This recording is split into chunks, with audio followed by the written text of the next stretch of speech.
Avec le Game Boy, Nintendo a pris de court certains observateurs qui lui prédisaient un cuisant échec. Lancer une console aussi portable soit-elle, avec une résolution aussi pauvre et une palette de couleurs aussi limitée, il fallait avoir de la suite dans les idées. Des idées, Nintendo n'en manquait pas, et le Game Boy fut un succès mondial qui allait dépasser le cadre vidéoludique pour s'imposer comme un phénomène de société. 25 ans après sa sortie, son catalogue surprend encore. C'est le cas avec Kaeru no Tame ni Kane wa Naru, un jeu d'action-aventure sorti en 1992, développé par la team Shikamaru de Nintendo R&D 1 et Intelligent System, qui annonce en bien des aspects The Legend of Zelda Link's Awakening.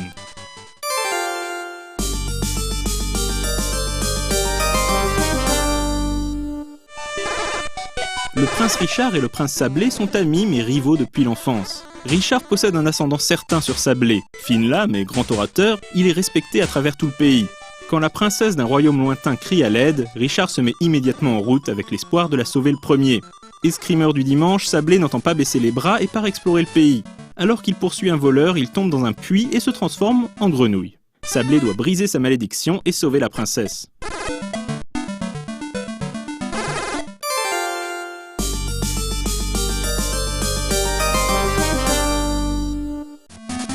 Kaeru no Tame ni Kane wa Naru signifie « pour la grenouille sonne le glas », référence explicite au livre d'Ernest Hemingway « Pour qui sonne le glas ».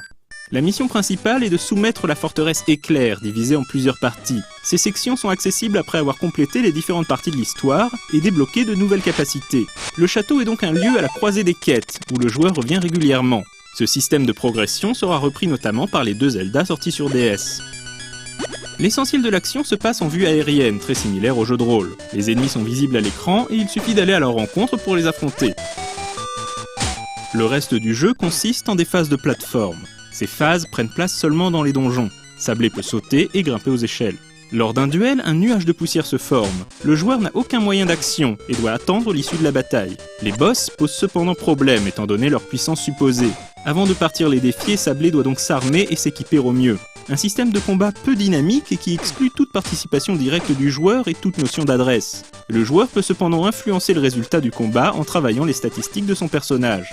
Il existe des pierres de vie pour ajouter un cœur à la barre de santé, des pierres de vitesse pour enchaîner plus rapidement les attaques, ou certaines armes plus ou moins adaptées aux bestiaires rencontrés, comme cet arbre que l'on ne peut vaincre qu'avec la scie. Si cette mécanique semble rigide, elle n'en est pas moins justifiée. La team Shikamaru développe et privilégie la notion de recherche. Kaeru est avant tout un jeu d'aventure reposant dans lequel on peut déambuler à son rythme. Si Sablé remporte la joute, il gagne un butin, des cœurs et certains objets. S'il meurt, il se réveille à l'hôpital mais perd une partie de son capital. Au fil de l'aventure, le prince pourra se transformer en animaux. Chaque espèce possède bien entendu ses propres facultés, indispensables pour progresser dans la quête. Lorsqu'il est changé en grenouille, le prince peut sauter plus haut, évoluer sans danger dans des environnements aquatiques et discuter avec d'autres grenouilles et même avec certains soldats sans avoir à les affronter. En tant qu'amphibien, il peut aussi gober les insectes pour gagner des cœurs. Pour retrouver son apparence humaine, Sablé doit manger un fruit ou mourir. Si son comparse Richard et d'autres PNJ peuvent aussi se transformer en grenouille, seul Sablé a la compétence de se changer en serpent. Le serpent peut se faufiler dans les passages étroits et discuter avec d'autres serpents. S'il ne peut pas se battre, le serpent mord les ennemis les plus faibles, ce qui les change en blocs. Le serpent peut aussi effrayer les grenouilles.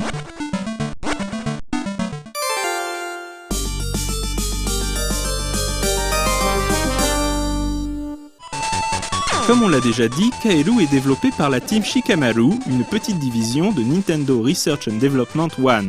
Cette équipe est menée par Kano Makoto, concept designer sur Metroid, Kid Icarus et Famicom Wars, Sakamoto Yoshio, qui a travaillé sur la série des Metroid et sur Wario Land 4, et Osawa Toru, game designer des premiers Fire Emblem puis de Super Metroid.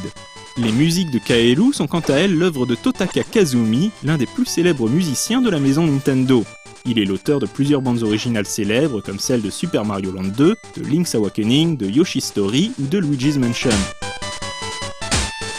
Link's Awakening sera supervisé par la team Shikamaru, mais développé par Nintendo EAD, le studio de Miyamoto Shigeru. Kaeru no Tame n'est pourtant pas un simple brouillon pour les aventures de Link sur Cocolint. S'il lui a certainement servi de modèle, le jeu propose une expérience unique, une ambiance caractéristique et des mécaniques à mi-chemin entre Zelda, Metroid et Ys. Notons toutefois que les liens avec Link's Awakening restent forts, puisque le prince Richard apparaît sur l'île du Poisson Rêve et qu'une forêt des bois perdus existe dans les deux jeux. La narration du jeu est l'un de ses points forts. Un conteur relate les exploits de Sablé pendant ses aventures. Le ridicule de notre héros, mis en lumière par la gravité de sa mission, grossit le comique de situation. Sablé est un personnage crédule, nul en escrime, sensible aux plus basses flagorneries et constamment humilié par Richard, même lorsqu'il rêve.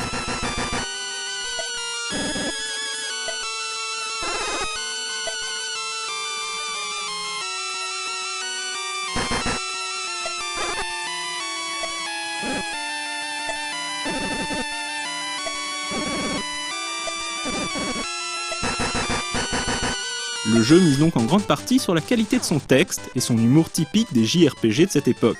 Kaelu no Tame ni Kane wa Naru assume sa légèreté. Les provinces traversées sont autant de fantasmes pâtissiers. Richard est le prince du royaume de la crème renversée. Sablé est quant à lui prince du royaume du même nom qui fait évidemment référence au biscuit. La princesse en détresse s'appelle Tiramisu et gouverne le royaume Millefeuille. Le voleur du village à la mode s'appelle Confiture. Sans oublier l'île de Sucre Brun, le château Éclair, le glacier Meringue, le mont Pudding, le lac Sirop ou le plateau Tarte. Et ce ne sont là que quelques échantillons, car c'est bien toute la géographie du jeu qui évoque quelques classiques des fins de repas.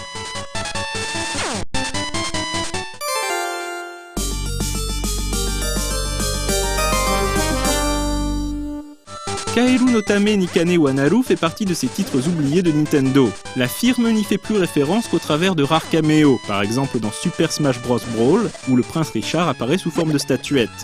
On retrouve aussi le docteur Arevoshtein dans Wario Land 4, autre jeu de la team Shikamaru. Mais il semblerait que Nintendo continue de bouder le marché occidental. En 2012, le jeu est ressorti sur la console virtuelle de la 3DS, mais uniquement au Japon. 22 ans après sa sortie, aucune date n'est évoquée pour notre vieille Europe, où l'on pourra toutefois noyer notre peine avec des sablés, des éclairs et autres millefeuilles.